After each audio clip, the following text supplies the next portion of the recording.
साथियों, जानते हैं कि 2024 का जो आम चुनाव है, शायद ये पहला ऐसा आम चुनाव है जहां पर जनता की जनमानस के मुद्दों का अपहरण अगर किसी ने किया है तो नरेंद्र मोदी जी ने किया है। एक तरफ मुद्दों का अपहरण और दूसरी तरफ माननीय तेजस्वी प्रसाद यादव जी का जो डेवलपमेंटल का जो मुद्दा है, जो पढ़ाई, दवाई, कमाई, सिंचाई, सुनवाई और कार्रवाई का जो मुद्दा है, जिसपे बिहार की मासूम जनता ने मोहर लगाई है दो दो बार और सबसे बड़ी पार्टी बनकर हम लोग निकले हैं। ठीक इसी प्रकार से देखिए 2024 में भी जिस तरीके से माननीय प्रधानमंत्री ने जितना भी वादा किया था, चाहे वो वादा 2 करोड़ रोजगार का वादा, आज 10 साल हो गए हैं, 20 करोड़ रोजगार होने चाहिए थे, लेकिन पार्लियामेंट में नित्यानंद राय जी ने बोला कि अभी तक हम लोग 7.5 लाख ही रोजगार दे पाए। तो 20 करोड़ रोजगार का वादा कर 7 लाख रोजगार दिया। हम लोगों ने जो वादा किया था बिहार विधानसभा 2020 में और हमारी 17 महीने की जो सरकार बनी उसमें हम लोग 5.5 लाख सरकारी नौकरी देने का हम लोगों ने काम किया और गुणवत्तापूर्ण नौकरी देने का काम किया, थ्रू बीपीएससी के माध्यम से देने का काम किया। इससे पहले शिक्षकों की बहाली माननीय लालू प्रसाद यादव जी ने बीपीएससी के माध्यम से किया था। ठीक इसी प्रकार देखिए माननीय प्रधानमंत्री जी का जितने भी योजनाएं अभी चल रही है, सभी योजनाएं जो है धरातल पे नहीं उतर पाई। चाहे वो उज्ज्वला योजना हो, 7 करोड़ उज्ज्वला योजना के लाभार्थी हैं इस भारत में और पिछले साल पूरे 1 साल का भी जो रिपोर्ट आया है, लगभग 5 करोड़ उज्ज्वला योजना के लाभार्थी एक बार भी सिलेंडर का रिफिल नहीं कराया उन्होंने। कारण ये है कि 2014 में 450 सिलेंडर का दाम था, आज जो है 1100 के आर पार जो है सिलेंडर का दाम है। ठीक इसी प्रकार से देखिए आप हेल्थ को लीजिए।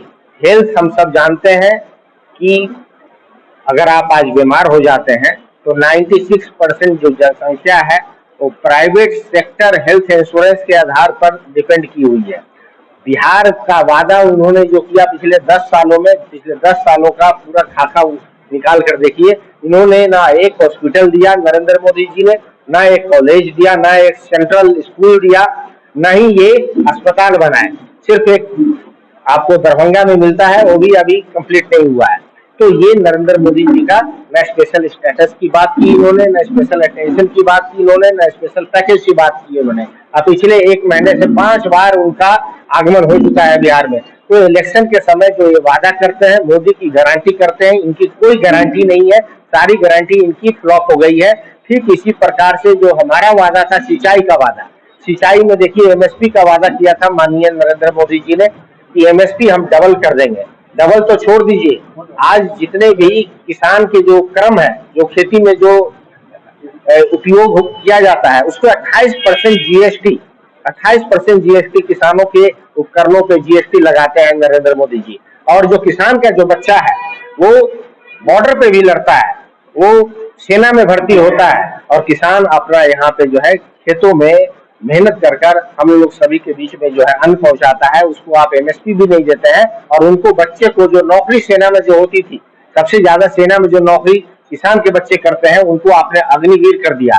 75 साल में आप प्रधानमंत्री बनेंगे, अब 22 साल में वो बच्चा जाकर रिटायरमेंट ले लेगा। तो इस तरीके की नीयत और नीति रही है नरेंद्र मोदी जी की। और बहुजनवाद जितनी परंपरा है, संविधान के निर्माताओं ने संविधान में अंकित किया हुआ है, सम्राट अशोक के जो मूल्य है, जो चक्र है, जो भारत के प्रतीक है, उन प्रतीकों को, चाहे समानता हो, भाईचारा हो, आजादी हो, न्याय हो, इन सभी मूल्यों को तार तार कर दिया है। कल्याणकारी राज्य की अवधारणा जो दिया हुआ है संविधान में, उसको भी नरेंद्र मोदी बदलना चाहते हैं। आप जानते ही हैं, आरक्षण के नीति को इन्होंने एकदम खत्म कर दिया है। खत्म इसलिए मैं कह रहा हूँ, चाहे जितने भी पीएसयूज है, डिफेंस हो, रेलवे में सबसे ज्यादा नौकरी मिलती थी, इन सभी चीजों को प्राइवेटाइज कर दिया है, कॉन्ट्रैक्ट पे कर दिया है।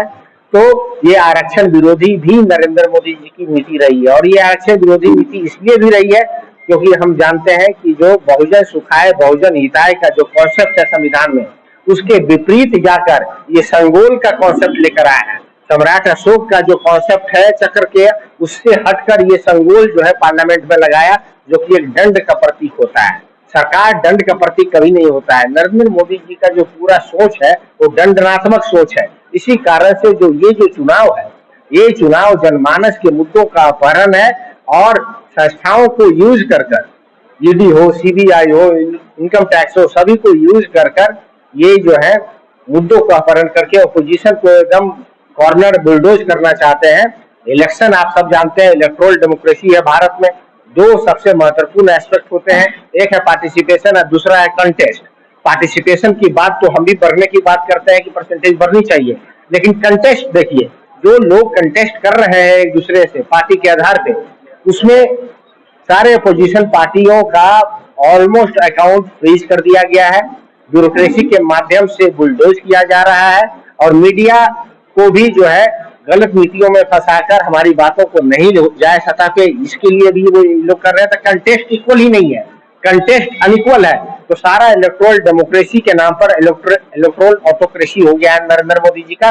ऐसा ये इसलिए भी करते हैं क्योंकि जब भारत का संविधान बन रहा था उसी वक्त आरएसएस का भी संविधान बन रहा था। आरएसएस में संघवाद नाम का कोई चीज नहीं है, संघवाद का वो विरोध करते हैं, शुरू से विरोध करते हुआ है। इसीलिए जो जीएसटी है, आप देखिएगा जो जीएसटी है, जीएसटी स्टेट जीएसटी का कंट्रीब्यूशन है, नरेंद्र मोदी जी ने अपने पास रखा हुआ है। लाख करोड़, 1 लाख करोड़ स्टेट को ट्रांसफर करना था, ये ट्रांसफर नहीं करते हैं, 3 महीने से 6 महीने ये लगा देते हैं।